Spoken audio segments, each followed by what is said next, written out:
Hello আমার ছোট্ট বন্ধুরা, তোমরা কি সিংহ ও ইঁদুরের একটা গল্প শুনতে চাও?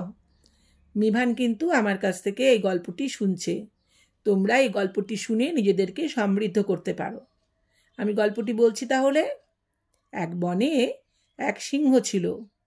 সে বনের হত্যাকর্তা। তাকে সবাই রাজার মতন সেবা করত। বনের সব পশু পাখি তাকে যেমন ভয়ও পেত, তেমন মান্যও করত। একদিন এই সিংহ নাক ডেকে ঘুমোচ্ছিল, আর ঠিক সেই সময় একটা ইঁদুর দৌড়োদৌড়ি করছে, আর সেই সময় পাতার মচমচ আওয়াজ হচ্ছে। ফলে সিংহের ঘুম ভেঙে গেল। আরামের ঘুম ভেঙে যাওয়ায় সিংহ কিন্তু বেজায় রেগে গেল। সে তখন ইঁদুরকে খাপ করে ধরে ফেলল, এবং ইঁদুর তো তখন ভয়েই অস্থির। সে অনেক কাকুতি মুনিতি করতে থাকলো। বলল, সিংহমশাই, আমার ভুল হয়ে গেছে, আমাকে ছেড়ে দাও, আমি আর তোমাকে বিরক্ত করব না। কোনো সময় তুমি যদি বিপদে পড়ো তাহলে আমি তোমার উপকার করব। এ কথা শুনে তো সিংহ রাগের বদলে হো হো হো হো করে বন কাঁপিয়ে হাসতে থাকলো। তখন ইঁদুরকে বলল, তুই একটা পুচকে ইঁদুর, তুই আমার কি উপকার করবি? যা, তোকে ছেড়ে দিলাম, আর কখনো কিন্তু আমাকে বিরক্ত করবি না। সিংহের হাত থেকে ছাড়া পেয়ে ইঁদুর যেন হাঁপ ছেড়ে বাঁচল। এদিকে একদিন হয়েছে কি, একদল শিকারী ওই বনে এসে একটা জাল পেতে রাখলো শিকার ধরবার জন্য।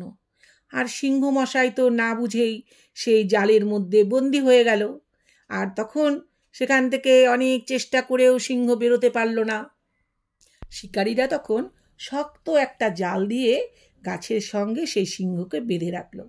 এদিকে তো সিংহ সেই ভয়ঙ্কর গর্জন করতে শুরু করলো, আর তার সেই গর্জন ইঁদুরের কানে গিয়ে পৌঁছালো। ইঁদুর তখন গুটি গুটি পায়ে সেই সিংহের সামনে এসে উপস্থিত হলো। তখন তার সেই ধারালো দাঁত দিয়ে সে আস্তে আস্তে সেই জালটা কাটতে শুরু করলো, এবং একসময় জালের ফাঁকটা অনেকটা বড় হয়ে গেল।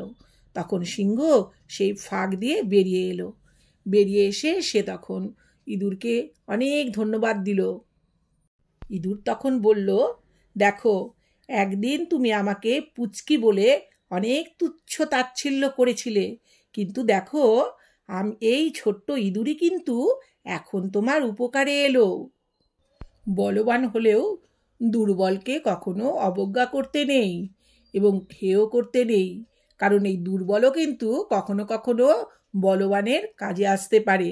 তাই কখনোই আমাদের ছোট বলে কাউকে অবজ্ঞা করা উচিত নয়।